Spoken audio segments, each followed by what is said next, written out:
In the tapestry of life, where every thread holds a story, America in black and white emerges as a haven for the voices echoing through the heart of our communities. In this podcast, we wade through the rivers of our collective experiences, celebrating the vibrant hues of change brought forth by the whispers of hope and the roars of action. It's more than just a conversation. It's a journey into the heart of our society, illuminated by the light of those daring to dream and do.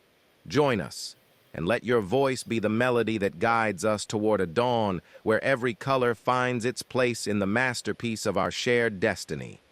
Together, let's paint a future brimming with the positives that dwell in our minds and the actions that shape our world. Good evening, ladies and gentlemen, and welcome to another episode of America in Black and White, where we are coloring conversations on the canvas of America. Tonight, our special guest is Mr. Mycal Anders. Mycal Anders is a Marine Corps veteran, husband, father of two, and the visionary founder of Next Level Performance Consulting. Since 2012, he has coached thousands of men and women, helping leaders align their habits with their goals to prioritize health, eliminate stress, and unlock their highest potential. With nearly 25 years of strategic leadership experience and multiple graduate degrees from Arizona State University and Thunderbird School of Global Management, Mycal understands the silent struggle of high-performing professionals who sacrifice personal well-being in pursuit of success. Next Level empowers executives to entrepreneurs and teams to build confidence, embrace honest conflict, and eliminate dishonest harmony, creating cultures where people thrive, not just survive. Whether working with individuals or organizations, Mycal helps leaders show up fully, physically, emotionally, mentally, and spiritually. His mantra, progress always, because the journey of to becoming your highest and best self is never finished.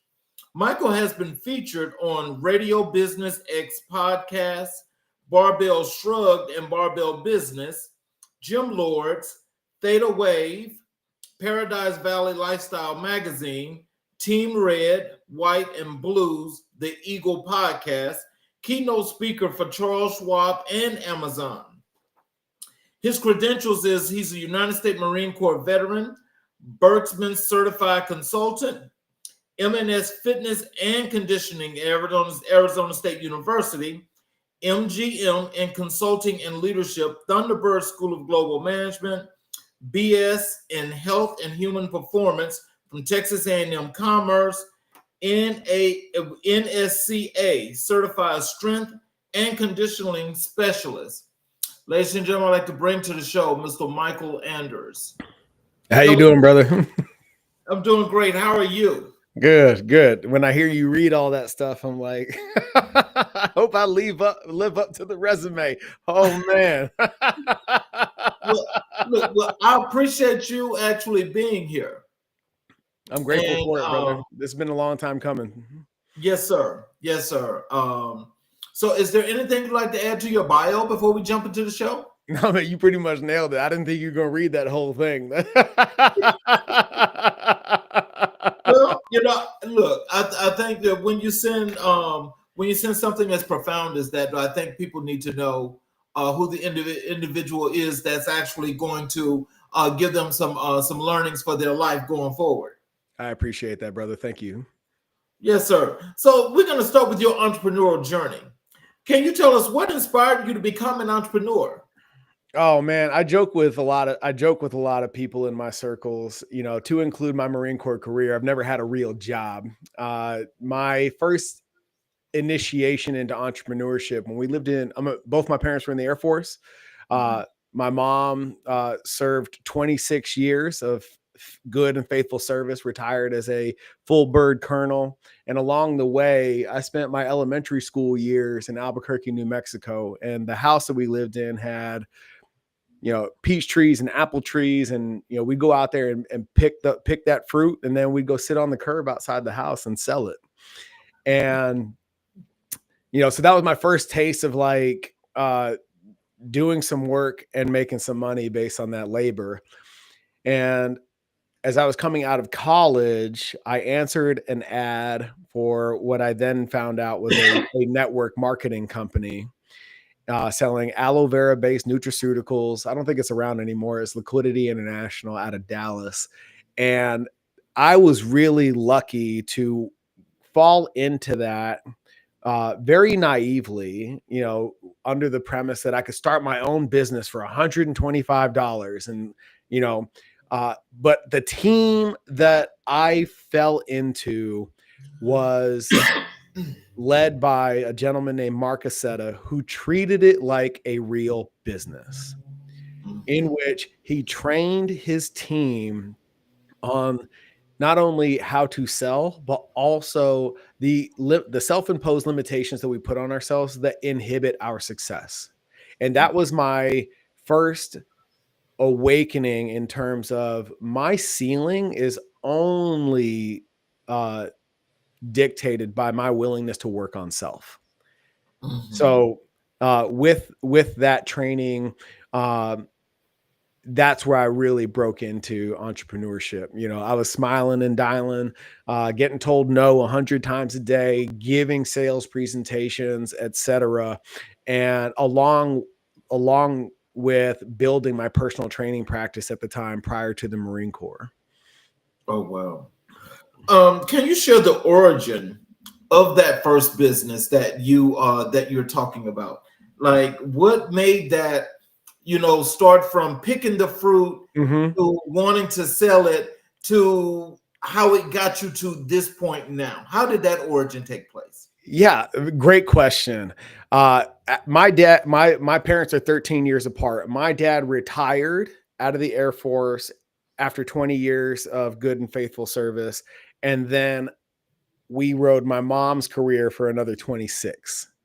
Okay. My dad retired as a JAG, an attorney in the Air Force, and started a private practice, criminal defense practice. And watching him as an entrepreneur, adapt his business depending on where we lived. And back then there was no reciprocity for the bar. So he had to take the bar everywhere we were at. And he practiced military law alongside the building of that practice. And that was really the exemplification of what it was to be your own boss. And there was something about that was really intriguing in terms of what I watched in my father was what I call client math. If we want to take a vacation, if my kids want to go to this sports camp, or I want to, he was really awesome at incorporating us into the process of entrepreneurship. So he would settle a case, and then he would take us alongside and go get that jewelry for my mom, or and things like that. And it's like, okay, so, but he's the one calling the shots the whole time, and that was really intriguing to me. So I got the allure of entrepreneurship through him, and the discipline of the military through both my parents. Mm-hmm. And I can't really say that I aspired to be an entrepreneur, and I didn't have like those explicit thoughts of like, I can't work for anybody. That wasn't it just made sense to me. That sense of ownership, the integrity of building something and keeping your word in terms of fulfilling the client expectation, the courage of putting all the chips on you. Like these are the things that we now coach as far as our clients are concerned, and our core values at Next Level. And those are all things that are born of my journey and watching my parents do the thing. Mm-hmm. Mm-hmm. So, now when you think about you being a Marine Corps veteran, mm-hmm. and I know structure and discipline is like front and center. Mm-hmm. I just want to let you know I'm a Navy veteran, so I understand that. I appreciate you, brother. So, so when you are doing your entrepreneur duties and journey, when you actually got started, how much of that structure and discipline did you use to get yourself focused and moving forward? Your worst day is your worst day. And there's this principle that we introduce in the teachings of Next Level called intentional adversity. And why it's important is because when life comes at you, it's really important that you've developed a strong enough callus in your lived experience so that you have something to draw upon that says, if I can get through that, I can move through this. Does that make sense? Yes. And as much as I would love to say, like, the Marine Corps gave me that, my parents gave me that. Oh, that's what's up. Okay. But that's what's up. The way my parents raised us made the challenges of officer candidate school. And full transparency, officer candidate school in the Marine Corps was my third entry-level program. I went through boot camp at Air Force Prep right out of high school. I went through basic cadet training at the Air Force Academy right at the summer after that. I got kicked out of the Air Force Academy, finished up at East Texas A&M, and circled back to the Marine Corps a couple of years after that. We can get into all that if you want. But my ability to thrive under pressure and see things through to completion is 100% born of the intentional adversity that I've overcome in my lived experience. Okay. So it's not that I don't have hard days, and it's not that my capacity, but by virtue of the Marine Corps, is any greater than anyone else. However, because of those experiences, I'm able to really push where others would fall back. Does that make sense? Oh yeah, I got you. So it becomes an exponential return on investment, if that makes any sense, because I'm seeking on purpose and proactively ways and means to challenge myself, to play at my edges that support a higher, better version of Mycal. So what you put into it, and as it grows and progresses, the ROI is what you put in that you get back. Correct. So once that actually goes on, and it's like a recycling situation that keeps going and going and giving and giving. Yes. Gotcha. For example, when you're moving through the entry level program of the military, whatever service, whatever uniform, there's going to come a time where it gets really hard, and you have to put yourself in a mindset to chunk it down and make that adversity manageable.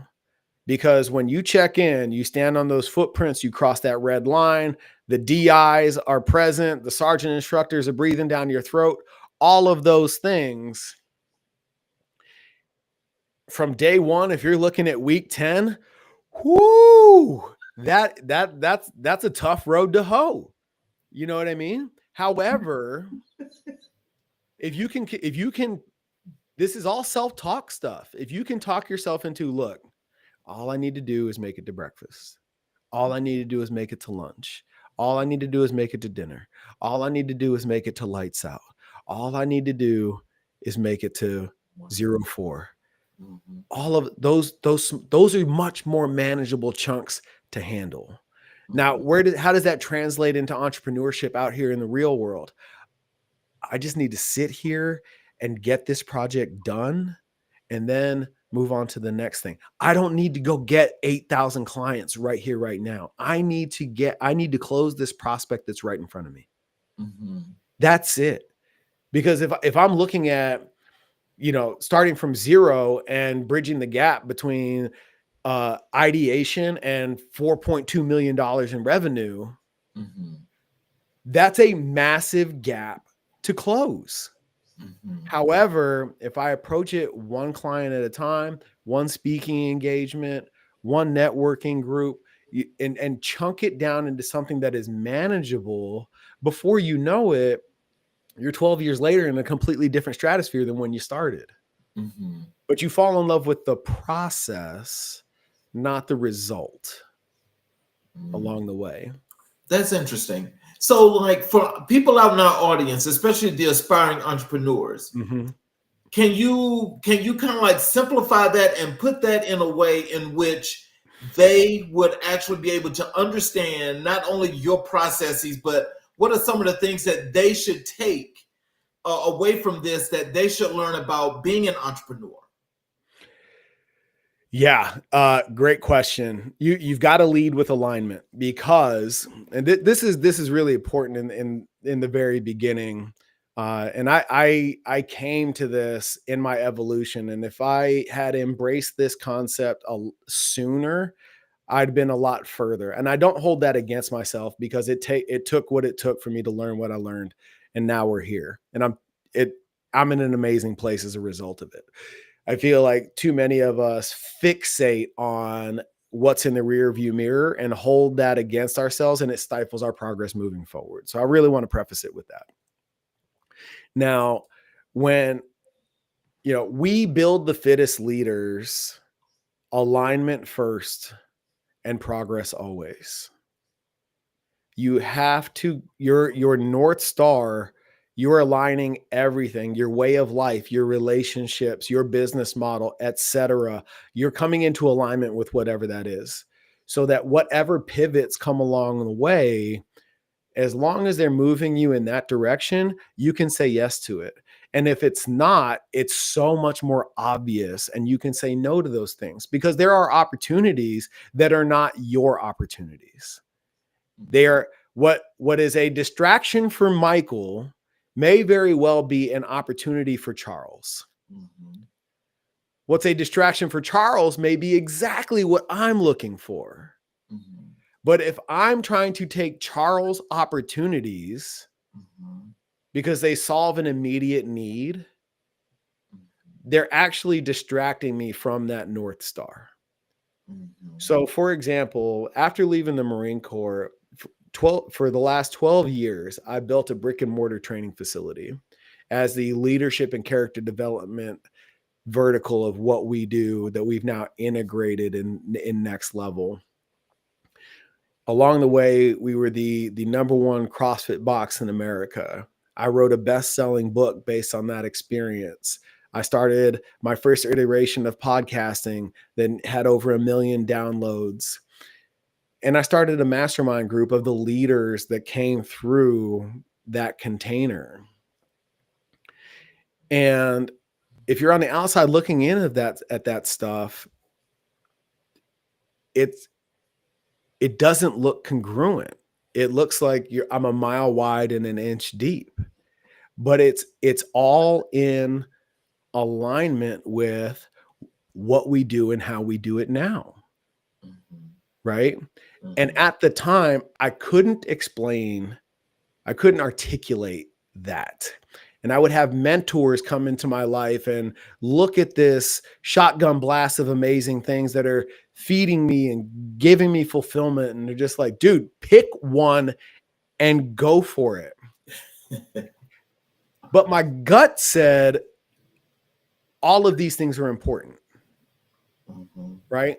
And this alignment equation is really important, because it's not what it looks like, it's what it feels like.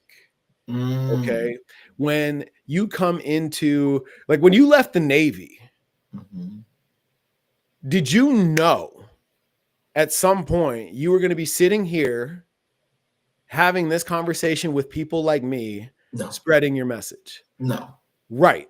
However, as we sit here right now, this is 100% in line with the highest and best version of Charles King. Exactly. Yes? Exactly. Okay. And this is the problem.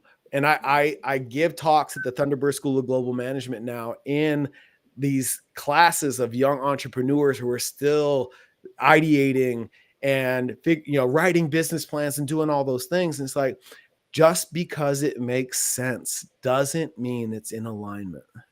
You've got to figure out what alignment looks like first. I would argue it is the most important activity that one can endeavor. Because once you have that, you are now the architect of everything else. Who you marry, the business you build, the industry it's in, who you associate with, all of those things fall in line when you're walking in alignment. So I spent 12 years building a gym. And I realized that the highest value that we bring to the equation is this deep work on self. And your fitness or lack thereof is the result of the things that you're not dealing with in the other 23 hours of the day.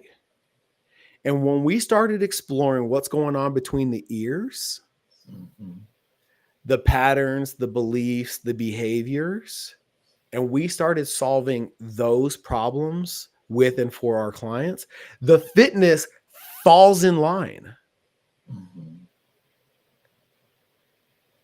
And I couldn't tell you leaving the Marine Corps that that's exactly how we were going to do it. That's the build. That's the business Mycal's going to build. Right. You know what I mean? Yeah.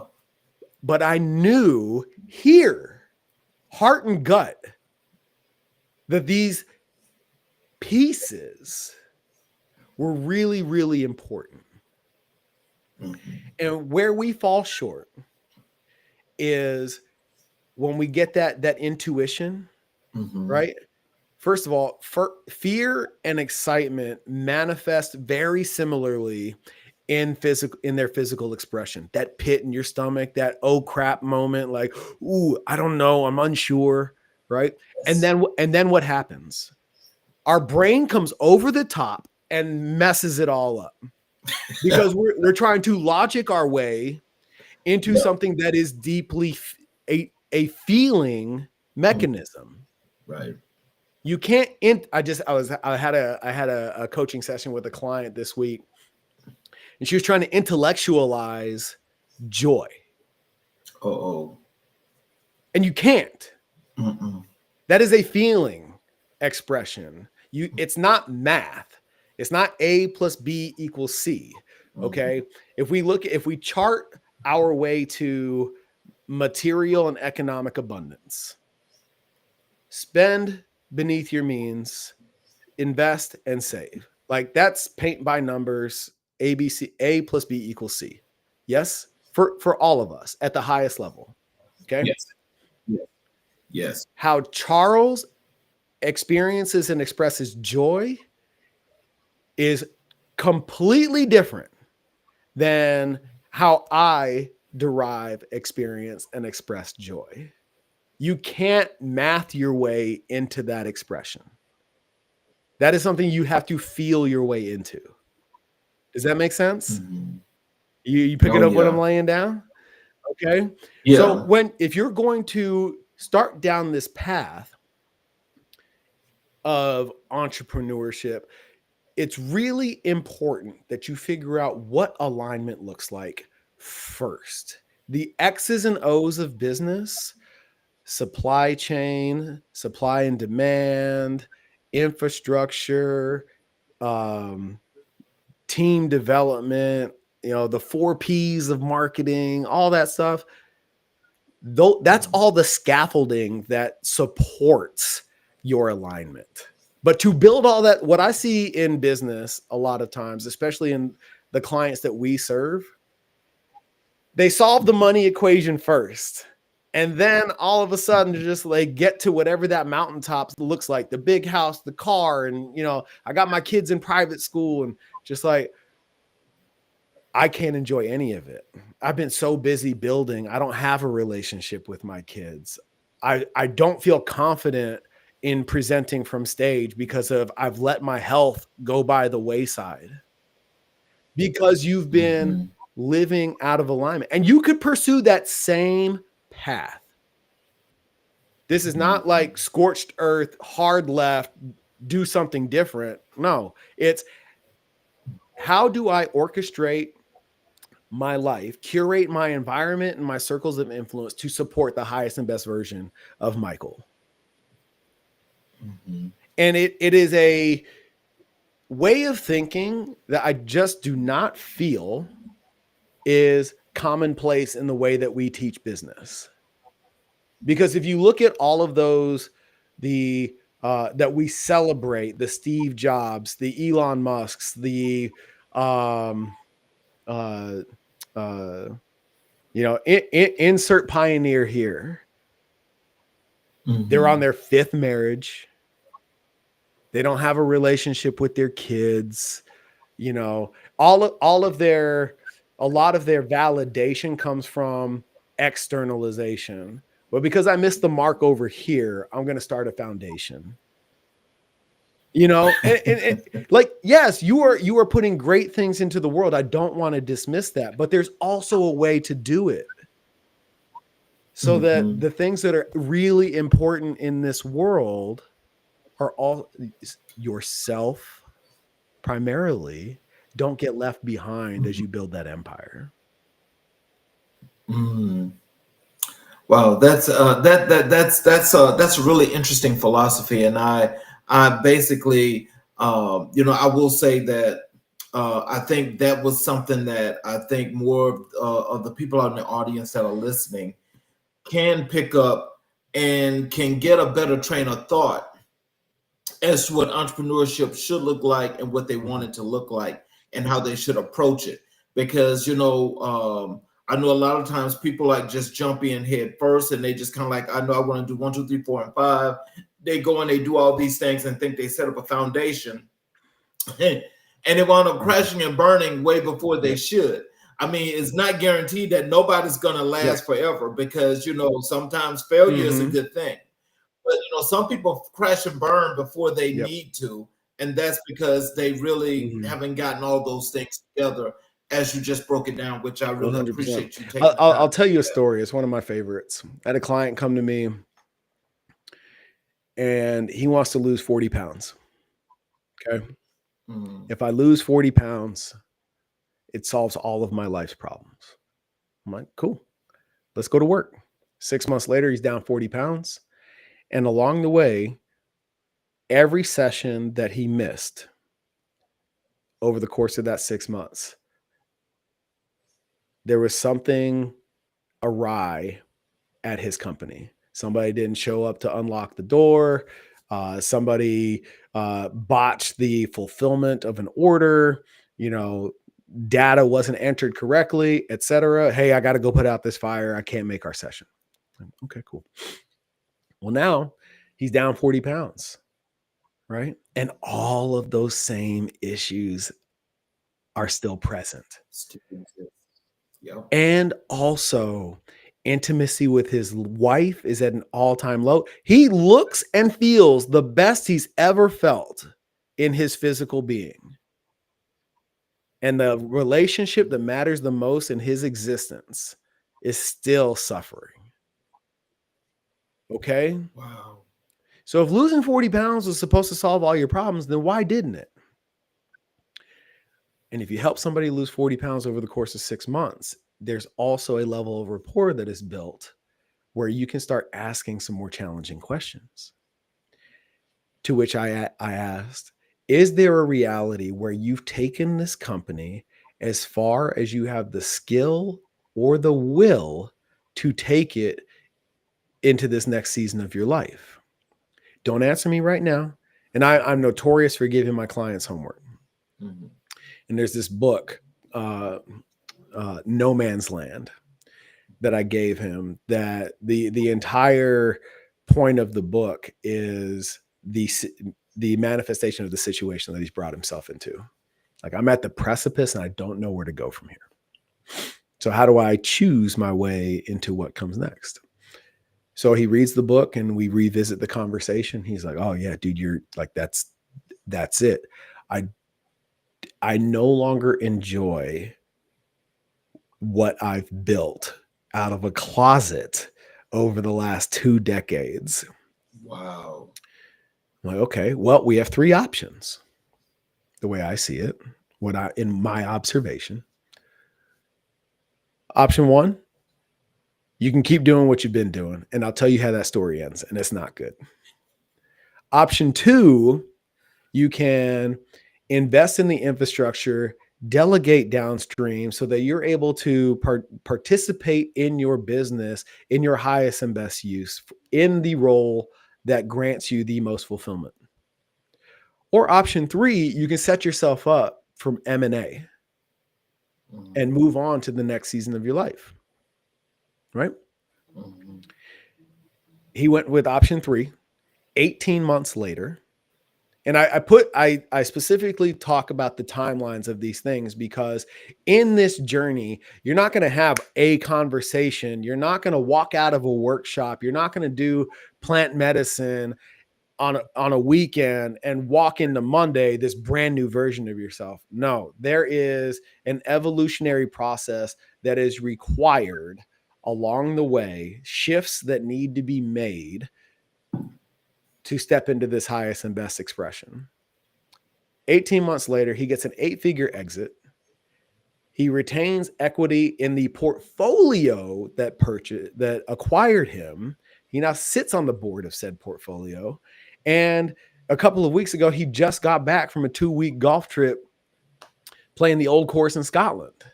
Oh, wow. And like that monetarily sounds absolutely amazing. He's back to loving business again. You can't buy that. Okay. Now let's talk about things. And, his relationship with his wife is improved and all of that good stuff. Now let's go the other way. All right. I have a client. He's an executive for Fortune 500. And his issue is, I'm never present at home because I can't turn off from work.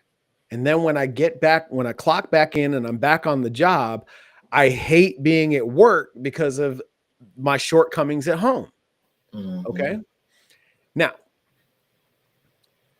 what we installed front and center is we created what we call a transition routine.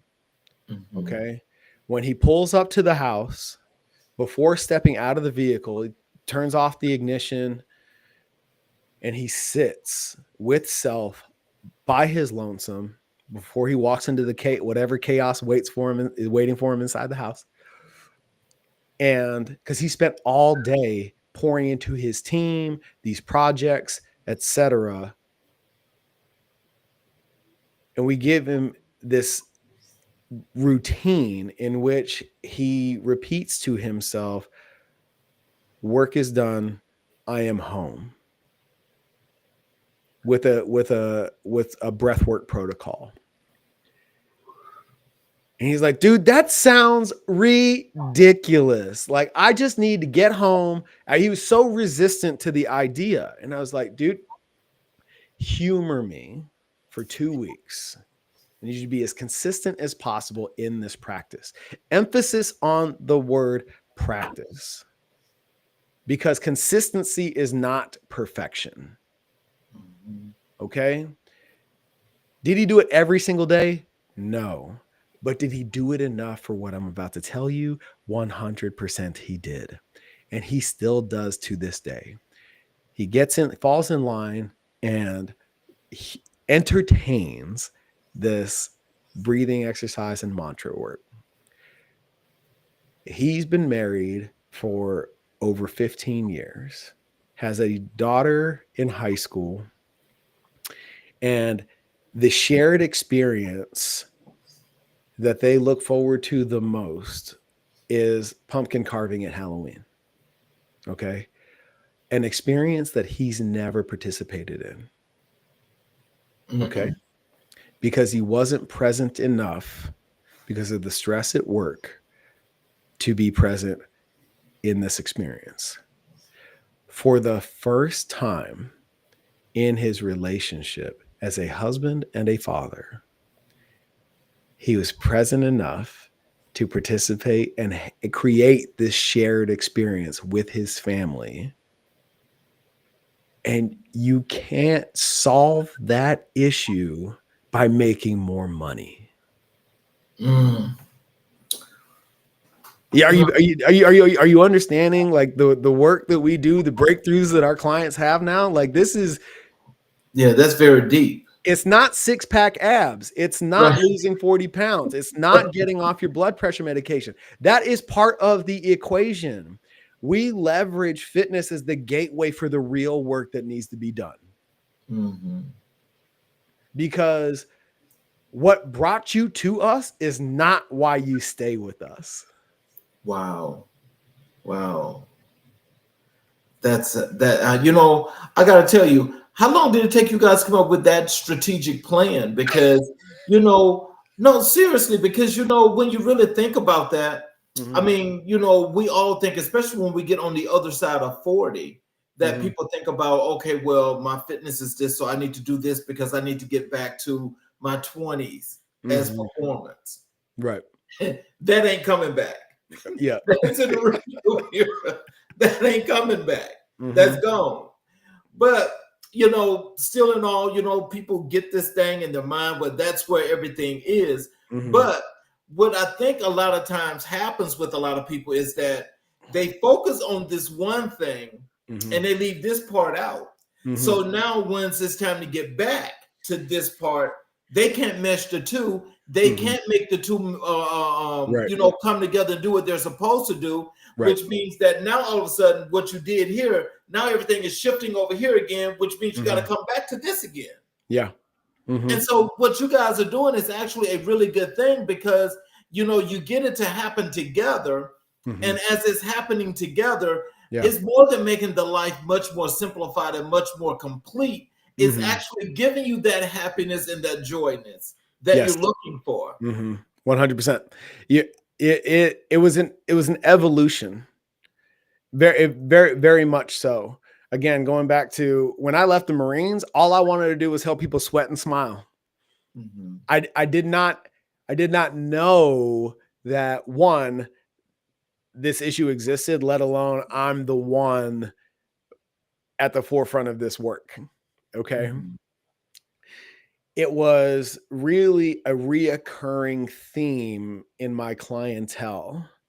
And when I started to explore and really dive into the facilitation of mindset, leadership, and character development, it was then it's like, oh, like I hope at some point in your naval career, like in the Marines, I used to tell my Marines all the time, as a Marine, fitness is in your job description. As a leader, as an entrepreneur, fitness is in your job description. It's part of the equation. It's not negotiable, right?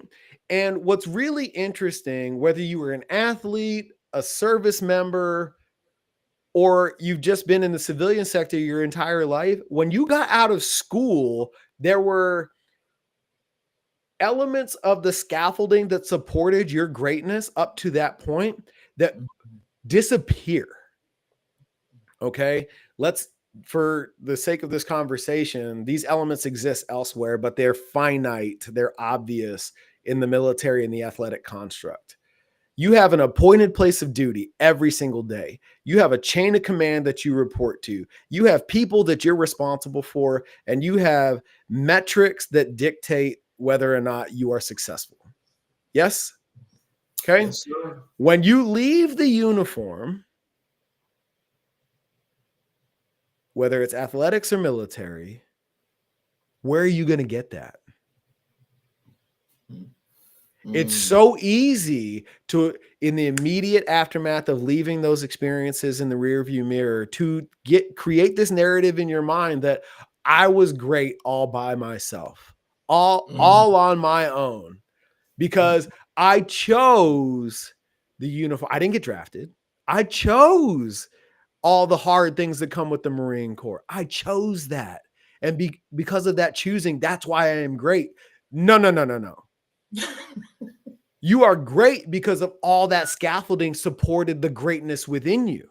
Yes. Now you're responsible for recreating all of that infrastructure by yourself. Now we get to find out how great you really are. Ooh, that lift is that's too much to lift. Heavy. And I have been extremely blessed in the seasons of my life where I felt lost, that mentors came into my life to support the greatness that I didn't see in myself. And when I figured that out and expressed gratitude for that, then I started to go look for it on purpose. I don't know what I don't know. I have a tattoo on my left arm that says, I only got this far because of what I did not know. I like that. And it was born of a conversation that I was having with a mentor of mine.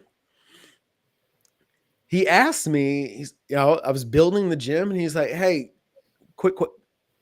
I didn't know this to be answering the question of alignment as I'm in this experience. However, that's what's happening in this engagement. He says, hey, the gym. I was like, yeah. He's like, is that the end all be all for you? Is that going to be your life's achievement? Or is it the foundation for the greater thing that lies beyond it? And I didn't know how to answer that question because I wasn't intentional yet with the work that I do now. Right. But the light bulb went on, and I started to explore the answer to that question. And when I landed on, it's got to be the foundation, because I was 5 years in and we were already rated the #1 gym in America.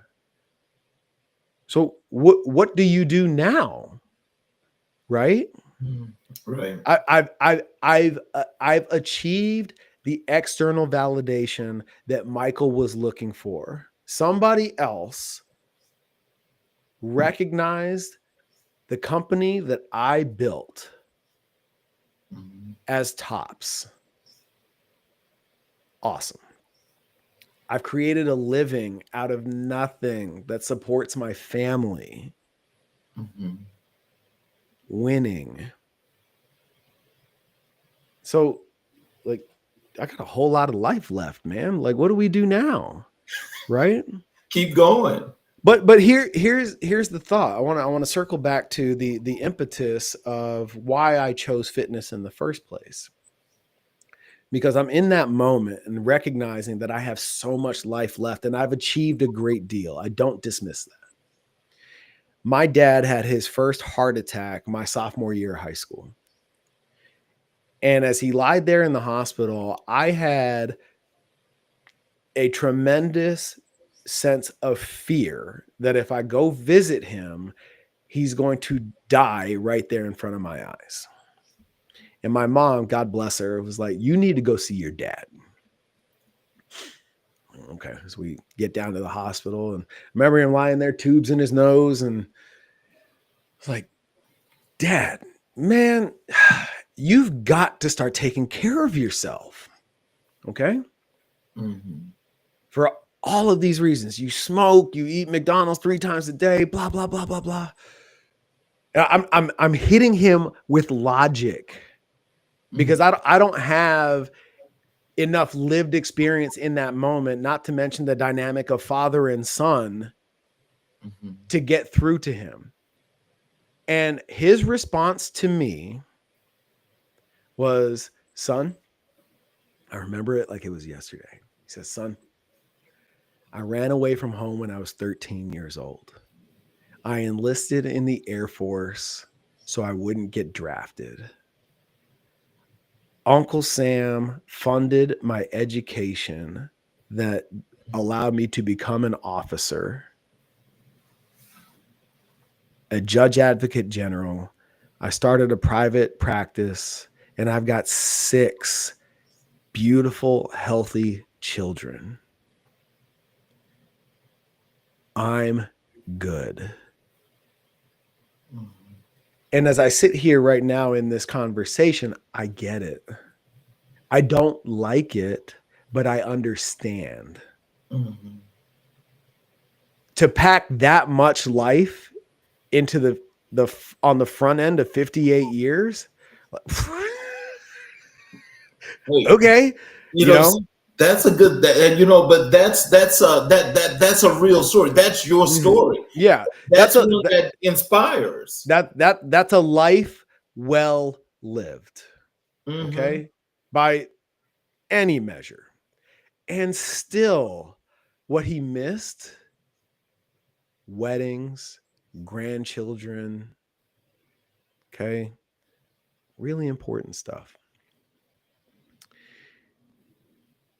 And as my life, what was that? So 7 years later, he went to sleep and never woke up. Mm. And it dawned on me, it's not so much that like I'm really good at this fitness thing. I can help people lose 40 pounds and get off blood pressure medication and increase physical performance. It's if I can help somebody not only live a great life, but extend that great life because they've created alignment, right? Like the great life that my father lived, if it was in deeper alignment with what lied beyond all of that achievement, he would have made it a lot further. So that became at a deep rooted subconscious level, like I want to fix that. I want to serve that mission for people. And I can't remember what question you asked me, but I really hope that answers it. let's let's move over to your career here as Marine Corps veteran and that Hmm. experience. Yeah. Can you tell us again what led you to join the Marine Corps? Oh man. So, like I said, I messed up the opportunity I had at the Air Force Academy. And I used to tell this story from a place of shame. And, through the work that I've done on self, I realized that it's the inciting incident of my hero's journey because of the pedigree that I come from. If you only took that and then came to the resume that you read at the top of this conversation, you would think that I was destined to be here. Mhm. And it's only as a result of the work that I've done on myself in the aftermath of getting kicked out of the Air Force Academy that I am the man that is addressing you this evening.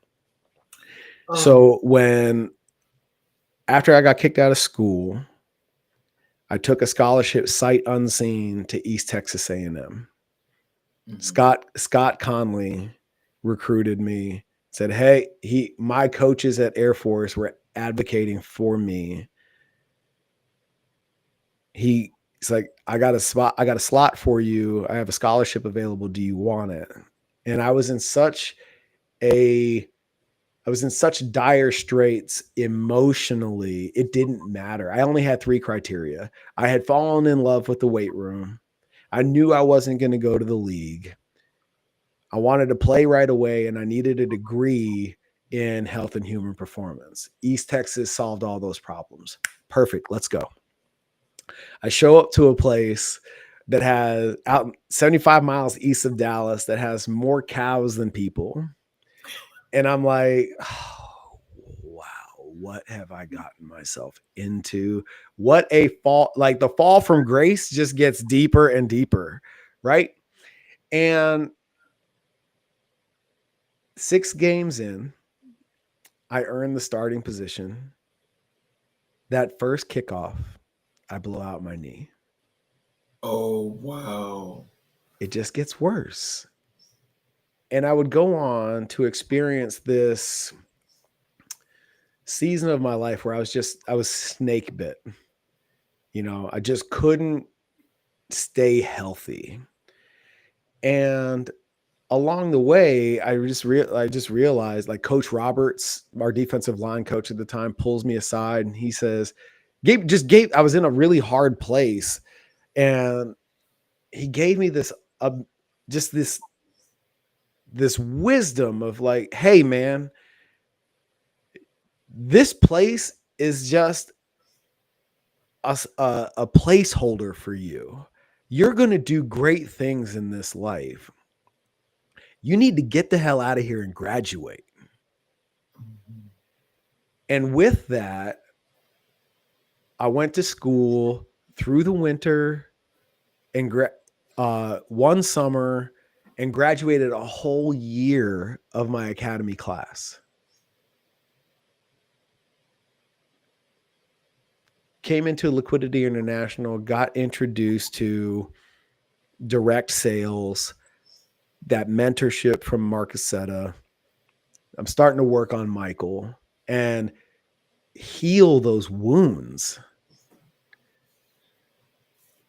And then a buddy of mine who played soccer at Central Arkansas invited me to watch his alma mater play, Southern Methodist University. You asked me how I got to the Marine Corps. This is how I got there. We're sitting in the stands, and over the PA, the announcer says, "Please rise for the playing of our national anthem." And on reflex, I snapped to attention. And I realized in that moment, I still had that itch to serve. So the very next morning, I submit applications to the Air Force, the Army, and the Marine Corps. Sorry, I couldn't join the Navy, brother. And in true Marine Corps fashion, Captain Jesse Pletz called me back first. And I go down to the recruiter's office. The only thing I know about the Marine Corps is what I know of my brother's experience. 20-year infantry Marine, retired. And I thought, you hear every Marine a rifleman. Mm-hmm. I thought we were all infantry. Okay. Oh my God. So, dude, I was so naive about the process, and I wanted out of my pain so bad. There's so much critical information that's important to people when they make these decisions. I didn't care. I didn't care to ask those questions. Okay. The only guarantees I knew were infantry, aviation, and law. I didn't want to fly, and I'm not an attorney. Okay. So I thought I knew what I was signing up for. And because I had done all the background stuff, the security clearance and all that stuff, because of the academy, all of that stuff was still valid. Mm-hmm. And the only question I asked is, how soon can I get into uniform? And this is the fall of 2007. Mm-hmm. And he's like, well, typically 6 to 18 months is how long it takes to get a package all the way out to completion. And I was like, what if I could have that done by next week? And he was like, dude, you'd have the record out of this recruiting station. So I came back and I dropped this library, this Webster's Dictionary thick pile of paperwork and floppy disks on his desk. And I was like, let me know where we need to fill in the gaps. But I'm leaving Dallas and heading back east. I'm from Maryland. My mom was stationed in Texas. I'm going back east. I'm done here. And he's like, dude, I don't know if we can get that through. I was like, it doesn't matter. Like, this is my last ditch effort. If this doesn't work out, it wasn't meant to be. Like, I've reconciled that. I'm out the door. A couple of weeks go by. I've completed the package. I've acquired all the waivers I needed because of my academy experience and my knee injury and all that stuff. And I leave with this loop still open. I'm at my mom's house. She now lives in Nashville. It's Christmas. celebrate the holidays with my brothers and sisters, and I get a call the day after Christmas, December 26, 2007. Captain Plutz. It's like, hey, don't unpack. You in process on January 18th. I got you in. You're in. And I remember hanging up the phone and turning to my dad, who was like, this is a period of 3.5 years now that there's been friction between him and I over this academy thing. And I remember looking at him and saying, Dad, I'm on my way. I got in. 5 days later, New Year's Eve, 2007, he died. Oh, I'm sorry to hear that. That's okay. 2 weeks later, we lay him to rest, military honors. And a week later, I check into OCS. And still, this is coming back to this whole alignment thing. This is a through line in my existence that I didn't know was present until much later. I have orders in hand. I'm at the gate of Quantico. I have received every opportunity. The universe has given me everything I wanted. And again, this is my third entry-level program. I've already been through this shit twice. And they keep getting longer. Air Force Prep was 18 days. The Air Force Academy was 6 weeks. Marine Corps Officer Candidate School is 10 weeks. And I'm just like, man, am I beating a dead horse here? Am I signing myself up for more disappointment? Because if I blow this one, for whatever reason, I know I'm not going to get another shot. And I call a buddy of mine who left the academy at the same time I did, who came into the Marine Corps a year ahead of me. And I call him and I said, hey man, I really appreciate you picking up. I haven't talked to you in a couple of years. I know you just went through this. I'm at the gate. And he's like, you want to have this conversation now? You should have called me 6 months ago. And I was like, dude, I'm here.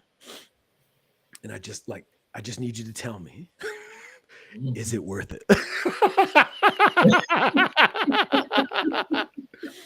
And his training pipeline was lengthy enough that like he couldn't answer that question honestly. I didn't know anything about the basic school or anything that came after OCS. And he was like, dude, all I can tell you, knowing you the way that I know you, and this is why your inner circle is so critical. All I know is that if you don't do it, you're going to regret it for the rest of your life. I'm like, okay, man. I hung up the phone. He handed the gate guard my orders. He was like, go that way. And the rest is history, man. So how did your time in the military shape your character? It's everything. I got to close that chapter. I got to prove to myself that, you know, in my mind's eye, the Marine Corps is, and I'm sure everybody feels like this about their service, but I really feel like the Marine Corps is the school of leadership. When I compare my experience in the Marine Corps as a young second lieutenant and the responsibility that I was given right off the bat, that dynamic of officership doesn't exist immediately in the other services the way it does in the Marines. And I got to prove a lot of things to myself. I got to answer a lot of questions about myself. And after I got home from deployment in 2010, went in support of Operation Enduring Freedom in Afghanistan. I had 17 months left on my contract, and I had done everything I wanted to do as a Marine. And the only thing left were like, was like really special stuff. I wanted to do this augmentee billet with the Australian military and air traffic. I was an air traffic control officer and ran UAV operations in Afghanistan as the eyes in the sky, intelligence, surveillance, reconnaissance for the troops on the ground. And I wasn't in line with that moving cycle. I wanted to go to jump school, and they're like, dude, why would we ever send you to jump school? There's nothing about what you do that requires jump school. And I was like, okay, like I've done everything that I wanted to do up to this point, and the Marine Corps is not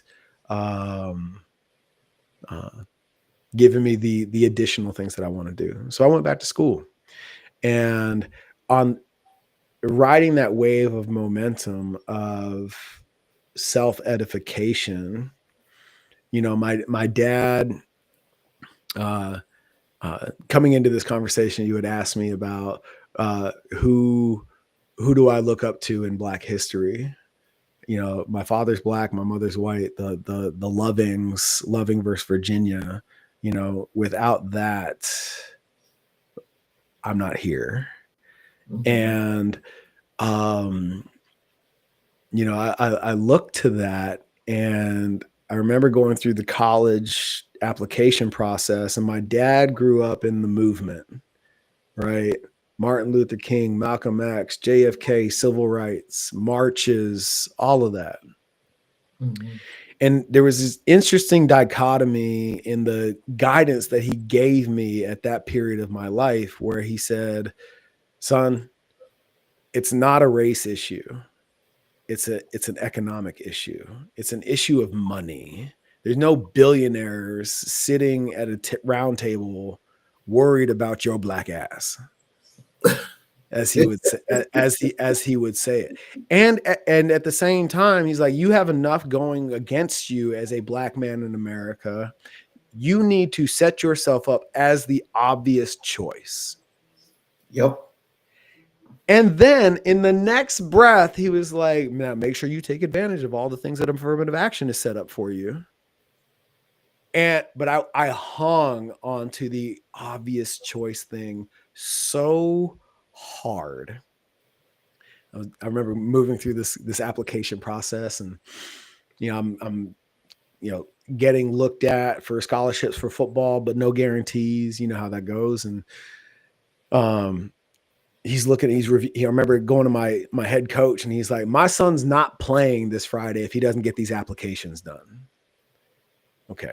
So I finished these applications, and he's reviewing them before he put them in the mail. And he was like, why haven't you checked the race box? I was like, Dad, you told me to make myself the obvious choice. So if the strength of my application, sans checking that box, isn't good enough, then I'm not good enough. And, as a father, I'm a father now. So now I'm like reflecting on this, and it's like, my son is an idiot, like help me. I could I'm putting myself in my dad's shoes. I'm like, help me, help you. Like, and, but I was so forthright in my conviction on this principle. I was like, Dad, what if, how am I going to know where to go to school? And he's like, don't worry. When those rejection letters come, it'll make your choices a lot easier. And then it just comes down to who's going to give you money. I was like, okay. Can't really argue about that. He's like, you should really check that box. I was like, Dad, I'm not going to. I applied to 13 schools. Mm-hmm. And I got into all 13. That's wonderful. But again, you asked me, if the Marine Corps is responsible for my character and how I show up in the world. And yes, it's a piece of it, but that foundation came from my parents. Mm-hmm. I'm and you can fact check me on this, I'm still, as I know it, the youngest African-American Eagle Scout in Boy Scout history. Mm-hmm. And my mom, not my dad, my mom was she went 4 for 4 on Eagle Scouts. Mm-hmm. She was with us for all those meetings while serving and going in TDYs and doing all that stuff. She made all that stuff happen. And my dad's gone, and I talk about this on whenever I get the opportunity in these conversations. Like, my mom is supremely responsible for the success that I've achieved, because my dad set the standard, but my mom held the hand. Mm-hmm. And again, that scaffolding that supported my greatness between my parents, my coaches, my mentors, the leadership that I served under in the Marines, like, I have had support the whole way, and became very conscious in leaving the Marines that I still needed it. Wow. Now that's all that right there in itself. I'm sure that, are you going to do an autobiography? I am putting the pieces together to write my next book. Yeah. Because I mean, that in itself, that's more than just, a compelling story, but it's like, I don't know how you want to say this, but it's one of those things that actually would like set a real standard as to, the ups and downs of life. Mm-hmm. You go through them, you learn, and you continue through these phases, and you make it through to wherever you want to go, and you just keep living.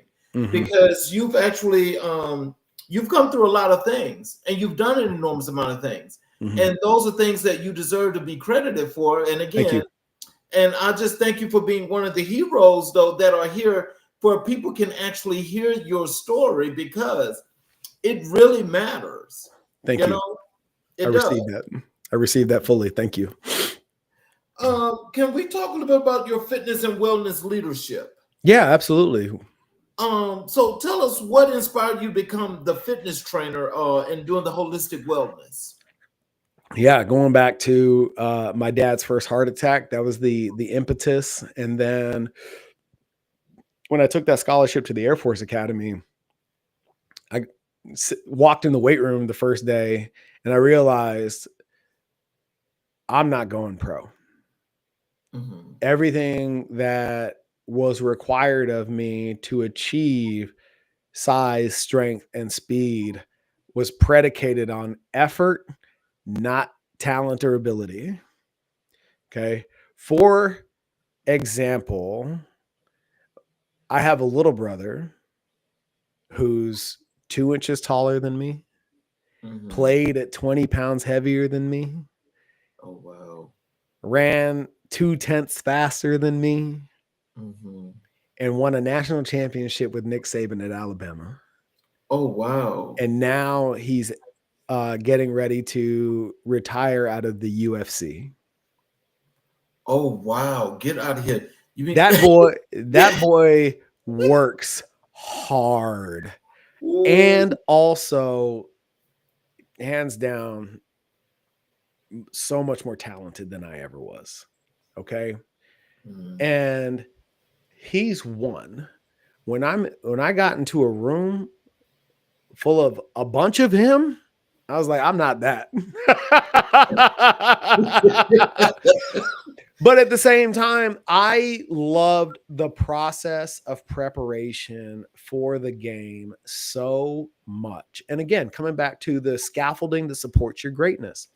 Mm-hmm. Coach Hedrick at the Air Force Academy, he's now retired out of the game, was 100% invested in my curiosity.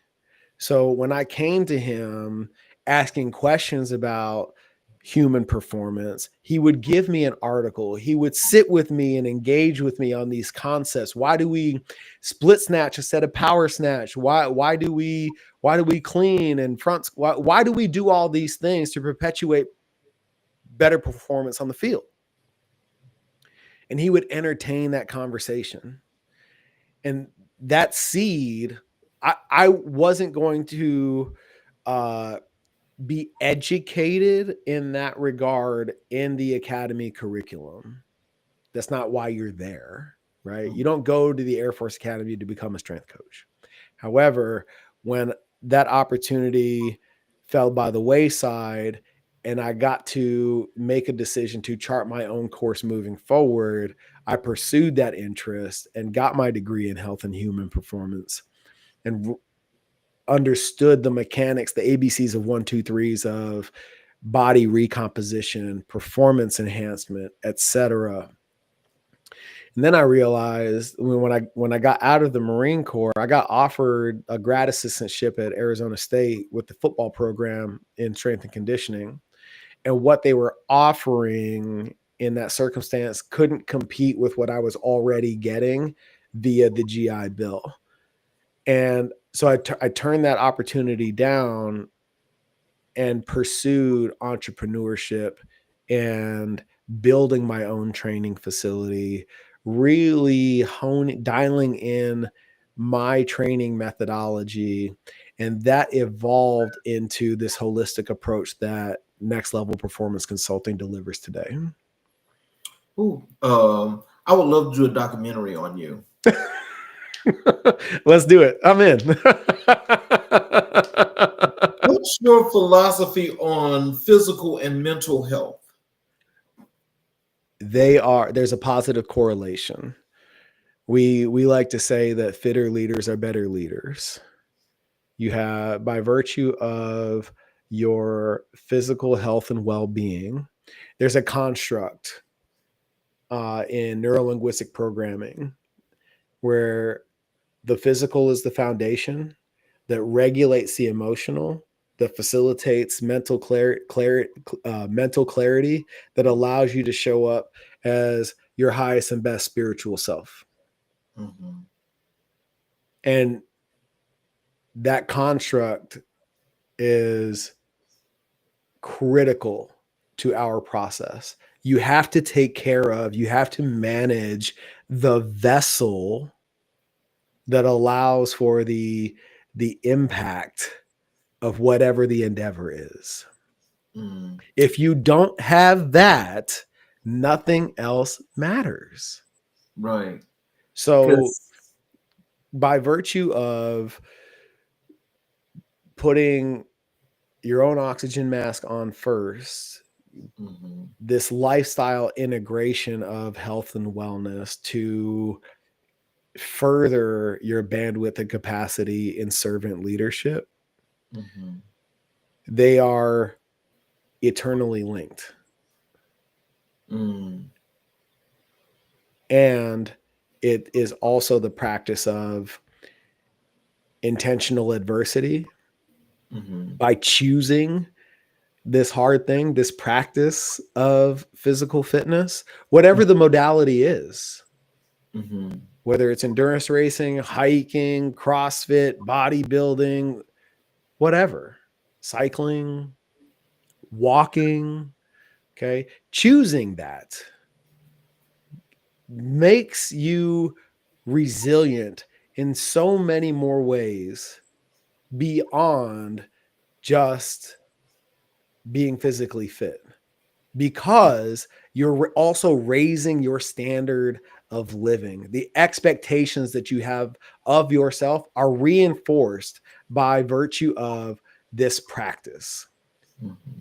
And because you've made those choices, when life comes at you, you now have a practice to draw upon that says, if I can do that, I can move through this.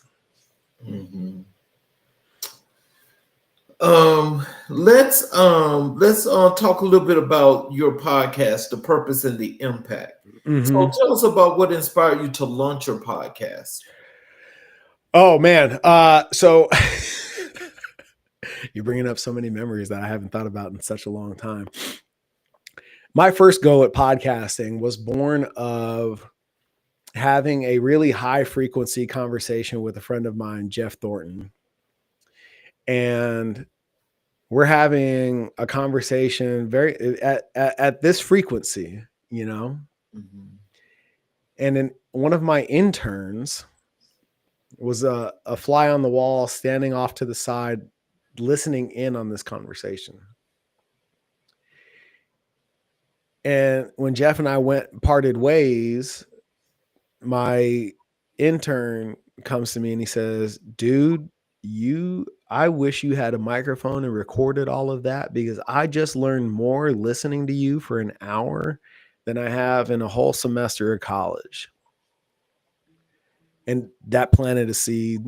And I asked Jeff, I was like, "Hey dude, you want to start a podcast?" He's like, "Yeah, let's give it a go." And with zero immediate return, I don't think anybody listened to any of that stuff that we put out in the very beginning. This is almost 10 years ago. But I really fell in love with the conversation. And it's a very iterative process. You know, we came into it like, we're going to talk about health and fitness and you know, what we do in the gym and how all that works and nutrition and blah, blah, blah. And that conversation started to fall flat because I was engaged in that conversation all day, every day anyway. So then I found myself forcing that conversation. And then I started to put together this connection between fitness and leadership. And I found myself gravitating towards this conversation around self-work, deep work, introspection, prioritizing self so that I can serve at a higher level, a deeper capacity. And that's where Progress Always was born. Jeff went off and started his own supplement company and he's crushing it. But and the podcast started to rob him of energy in building that. And I shut it down through the pandemic and came back to it two or so years ago. Because in my own self-exploration, I realized that if not for my family and not my work, I don't have any hobbies. And the last thing that Mycal needs is more physical activity. Mm-hmm. And the conversation that I engage in now ties all this stuff together and allows me to express a deep level of curiosity on a per guest basis as to how all of these pieces that we coach and teach come together in these different verticals, you know, whether it's AI, entrepreneurship, you know, the military experience, you know, retired athletes, you name it. These principles are present in their greatest expression. And it's just a really awesome conversation to have. And our audience is reciprocating that benefit. It's awesome. So, what message are you trying to amplify through your episodes? Great question. The question I'm answering is the question of alignment. What does it look like for you to be aligned in your fullest expression? And create a conversation that exemplifies that answer. Because what it looks like for Mycal isn't the same as what it looks like for Charles. Right. However, if you can pull out the principles that are at play, then you can implement those principles in your own lived experience. Okay. I reached back out to you a little bit later, of course, and told you we do Black History 365. Yes, sir. And I asked you who were the most influential people in your life and your Mm-hmm. career. And you told me that that would be Richard and Mildred Loving, Mm-hmm. MLK, Mm-hmm. Malcolm X, and the abolitionists. Mm-hmm. So, can you tell us why are Richard and Mildred Loving such powerful figures in your life? Well, Loving versus Virginia was a paramount case that legalized interracial marriage. Mhm. And as a mixed child, my mother's white and my father's black, that precedent made my existence that much easier. Mhm. I didn't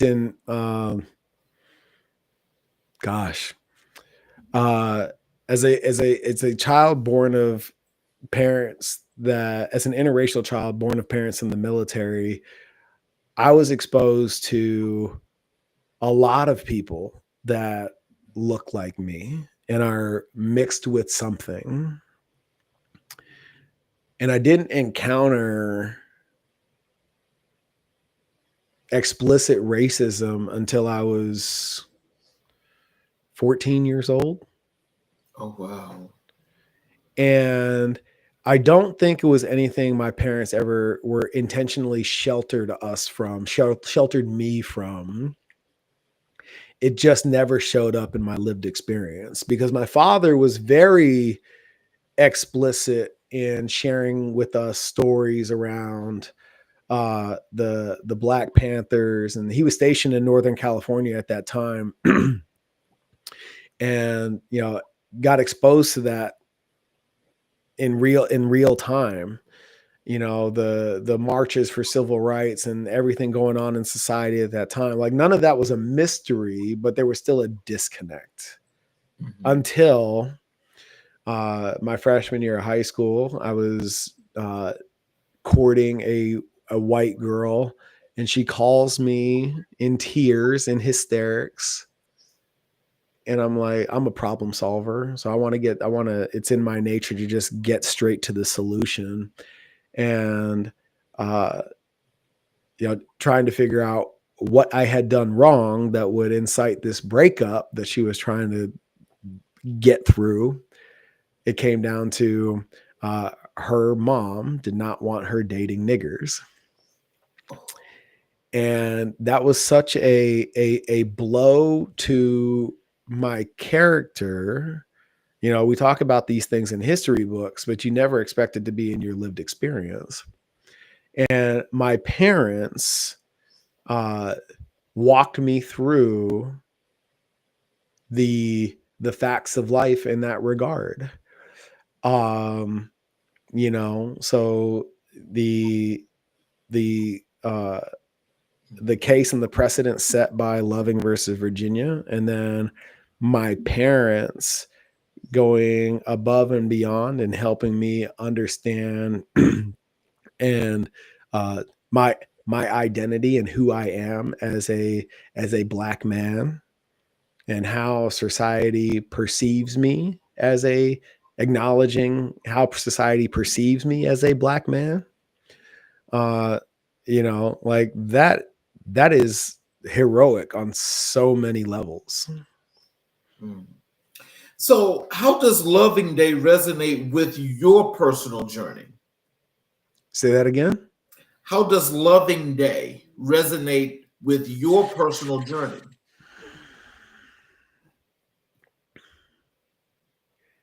I in light of recent events, what I come back to, my grand mission in this life is to help people lead with love.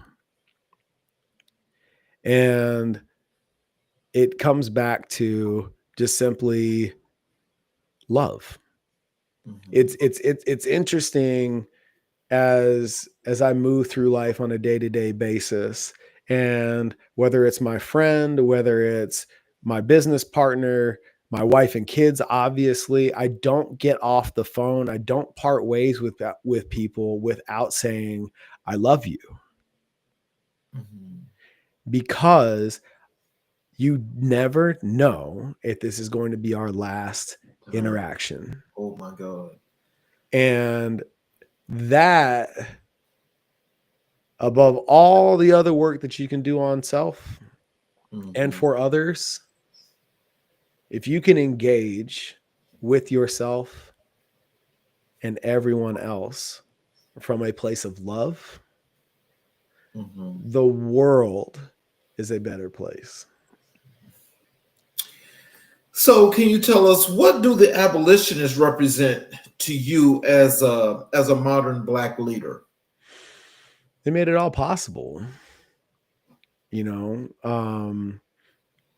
There is a historical credit that must be given to those that risked everything for the freedom of Black society.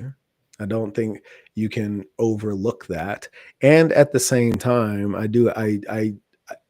there's not a one of us alive today. And this is my own personal expression based on my own lived experience. Without discounting those efforts, we cannot continue to limit ourselves by an experience that we no longer own. There is not a one of us alive today that has a relationship or can relate to the bonds of slavery. And it's really important, in the work that I do now, there is a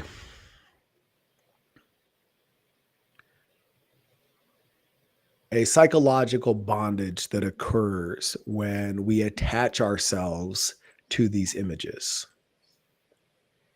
And in this example, we're talking about slavery in Black society. And what's really important, I think critical for us as a people, is to recommit to our evolution and fullest expression from now. Not to discount our history, but to really come to the present moment, be present in it, and move forward from here. Going back to the lessons and teachings that my parents gave me, make yourself the obvious choice. Stand in your power, be present in this moment with those that you love and lead, and go from here. That is something that I believe wholeheartedly. How have MLK and Malcolm X shaped your worldview? I think that they were two sides of the same coin. To everything that I just said, they individually were the dichotomy of the Black experience, in that from Malcolm X's perspective, need to take ownership of our success and trajectory. And from Martin Luther King's perspective, we need to come together as a people. And they're both right. How do you carry forward the legacy of these historical figures in your work? It's, man, that's such a good question. Carry forward the legacy. I don't, I'm curious from where you sit. and the impact that you're having, did you come into this with the intention of being the example that other Black people see in you? Because while I recognize that I am an example of what is possible for Black people, it was not my intention at the onset of my life path to be that example. That's an interesting question. Are you? Is that a literal question? Oh yeah, well, I mean, yeah, Okay. definitely. Well, Because I'll tell you. I recognize it for what it is. You know Well, what I mean? just for me, Mm-hmm. I will tell you, like from the time I actually started this podcast, Mm-hmm. I knew what I wanted the platform to be. Okay. So in the process of what I wanted the platform to be, Mm-hmm. that was not the onset initially, because just like you, Mm-hmm. I actually, when I launched the podcast, Mm-hmm. no experience whatsoever, but I Mm-hmm. knew I wanted to do media. Okay. That's in the process of what I really mainly do, just so you know, is Mm-hmm. I'm an accountant, bookkeeper, Uh-huh. tax preparation consultant guy. Yeah. So when I jumped over onto the media side, because I had started to write my first book Okay. and doing my blog, this came into a time where it was just all about timing. Okay. Because when I initially created this podcast Mm-hmm. in 2020, along came our friend COVID. Yep. And when our friend COVID came, it wasn't actually, as you say, I was doing some stuff, but it wasn't getting any traction whatsoever. And I Mm-hmm. realized that I needed to rebrand this and redo this. Mm-hmm. When I did the relaunch in 2022, I had a much better understanding of what I wanted this to be conceptually. Mm-hmm. And so when I say what I wanted to be conceptually, that is because of where we stand in this country, regardless of that is past, present, and future, Mm-hmm. that regardless of where people were and how things were from the beginning, that when they, from back then to where we are now and then going into the future, it's still the same. It's just got a different connotation as to how it's working.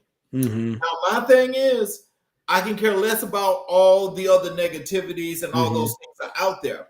Yep. My thing is this platform is about exemplifying and amplifying the Black excellence, the actual heroes, the people that people don't get the opportunity to see. Mm-hmm. Those commercial folk that's got all this money, that's able to get out there and just brand, and they just out there where it's just free falling, and they're doing what they're doing. Those people don't mean our community's any good, because they're not reaching back to do where they came from. They're not reaching back to build that. What they're doing is they're using that, and they are sucking away from that. I'm putting back into that. Right. Because that's what needs to be built, because that's where the people are. That's where the real work comes in. So when we see all of this excellence that comes to the show, it matters not if you're Black, white, Puerto Rican, Jew, or whatever you are. This show is about building communities. Yes. And so when I say I want to build our communities, that's what I want to do. Everybody can use some help in building their communities, because there's different ways and different approaches for how people want to see that. Right. So when people see this platform and they see the magazine that we now have, what they're seeing is they're seeing the excellence that they have not gotten the opportunity to see. When people see you on this show tonight, what they're seeing is another person that looks like them, that has came from the issues of whatever a struggle could have looked like, to build what you got now, that's building out, but a lot of people don't know about it. Yeah. And so I'm amplifying that. I love That's what I'm doing. Yes, I love that. I love that.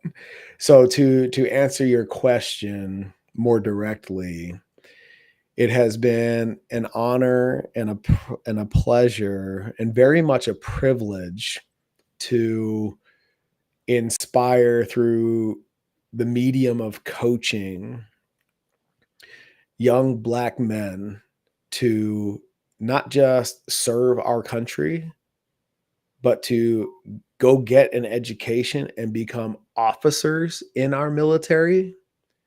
It's one of the things that I don't take lightly. It's one of the things that I cherish the most, that my story, my example led others that wouldn't have otherwise to seek self-improvement at such a level that it changed the trajectory of their entire lives. Mhm. So, well, you know, and but like I said, I'm so happy though that you got the opportunity to come here. I just, you know, for those that are looking, I want you all to understand something. We booked this show back in the spring. That's how full the booking was going, because we've Yeah. taken off. And so it's like, I got to tell you this, and I'm raising my hand. This show could not have come at a better time, because things are all about timing. Yes, sir. Not that we planned for this or we're happy for where timing is now. Yeah. But I've got to tell you, this month, starting, well, last month, actually, coming forward, has been full. I mean, you couldn't script this. Mm-hmm. The guests have been just that impactful. They've been impactful. This is where I say I give thanks, because I have to give thanks. This is not just about me. Mm-hmm. This is never going to be about me. This is about all of us. Yes, sir. And that's my whole premise. Mm-hmm. This is about all of us, so we can all gain from everything that the people come and bring here. But I will tell you this: there's nothing I have not learned from each and every guest that's been on my show. Mm-hmm. Because I'm always in the midst of learning. I love to learn, and I gotta say that, you know, when we first chatted, I gotta say I was like really, really impressive with what I read on your profile there on LinkedIn. Mm-hmm. But your presence today has made that even more, you know, of an impact. And you can tell much more about the journey itself, which is why I say we need to make a documentary, because you are a documentary. Thank you. Let's do it. You are. Let's do it. So for those of you that are, I'm sorry, before we do that, as we go into closing, would you leave some words of inspiration and encouragement for the audience? Tell them how to connect with you on social media. Absolutely. Tell them about your website, all that good stuff. 100%. In order to become the fittest leader possible, you have to start with alignment. And we believe that quality leadership, impactful leadership, comes down to integrity, courage, and ownership. And if you put those things at the forefront of your being, you can't help but be successful. You can find me at coachdurz.com. Coach D-E-R-Z. It's the nickname that was given to me in the military, and I couldn't shake it, and I took it and ran with it. CoachDurz.com. You can find me on social media at Coach Durz on all channels. You can find my company. We're revamping the website right now, but it's Next Level. P as in Papa, F as in Foxtrot, C as in Charlie.com, nextlevelpfc.com. And I invite you into our experience. You can follow and subscribe to the Progress Always podcast on Spotify. I drop episodes every Tuesday, and you can catch them on all social platforms, LinkedIn and Facebook specifically, as a live stream. And those are all the channels where you can find and experience myself and everything the Next Level brings to the table. Well, I want to thank you again for being here, because, again, I appreciate you actually coming here and telling this wonderful, impactful story. Because, you know, I think for all of us, we all are wanderers until we actually until we are able to build some foundation to actually stand on and say, hey, this is it. Mm-hmm. You know, the stories, well, not the stories, but the message that you all should have gotten tonight is that You never want to just run wild and just feel like you're just going to be able to do the things that you want to do and then make it all about you. Mm-hmm. Because in doing that, you're only setting yourself up for failure, but probably at a worse rate than you probably could ever get to. Mm-hmm. What Mycal just told us tonight is that alignment. Remember that term because he used it more than one time. He used it several times. Alignment. Think about when you go to the chiropractor, what do you go and get? An alignment. You get that alignment because you're hurting, you've got pain, you've got things going on that you need to fix. Alignment, especially if you're trying to become an entrepreneur. Young people, I hope you're listening. Those things are more than just true, they're real. And what you have to understand is that, I think he and I can probably share a moment because we're both military, mm-hmm. because I've learned a lot from my military journey. And I have to say that for all those hundreds of thousands of people that I've run across, I got to tell you, in order to be able to deal with that many different people at many duty stations, that means that there's something about your character that's already there that you have not even realized. Mm-hmm. A lot of people have to understand what discipline and structure is. You might not need it when you think so, mm-hmm. but when you get it, you know that you got it. That's right. Oh, yeah. So for all of you that are watching on all of our channels that we stream live on, if you have not yet subscribed, especially to the YouTube channels, I ask if you would please support us. Please subscribe, get all the notifications where every time we have a show, you are able to get those notifications and watch the shows live. You're also able to go back and watch all of the previous recorded content where there's lessons where you can learn from each and every individual that's been here to America in Black and White. Also, as I was just mentioning about our magazine, I would appreciate if you all would please go and subscribe to the magazine, look at it, and you will see as we highlight our guests, all the articles there are the ones that I wrote. I write all of those articles. I write them there for a purpose. And as the magazine is called AMIBW, there is a historical lesson there. Because each and every article that's there affects each and every person here in this country, regardless of what your race, ethnicity, gender, whatever you want to call yourself. And when I say that, I don't mean that to be dismissive, but I'm just saying this is for each and every individual that's here. And it's all about positivity because we can all learn from things. So please support us. Please come back and watch the show tomorrow night. And I hope that you guys have learned a whole lot from this show tonight because it was very, very impactful. I want to thank you again, Mycal. I appreciate you, and we got to have you back again. I'm for it. I appreciate you, brother. Thank you so much. Yes, sir. You all have a great evening, and come back and see us tomorrow again. Tomorrow, America in Black and White, 6 p.m., 7:30 p.m. Eastern Standard Time, as we continue to color conversations on America's canvas. You all have a great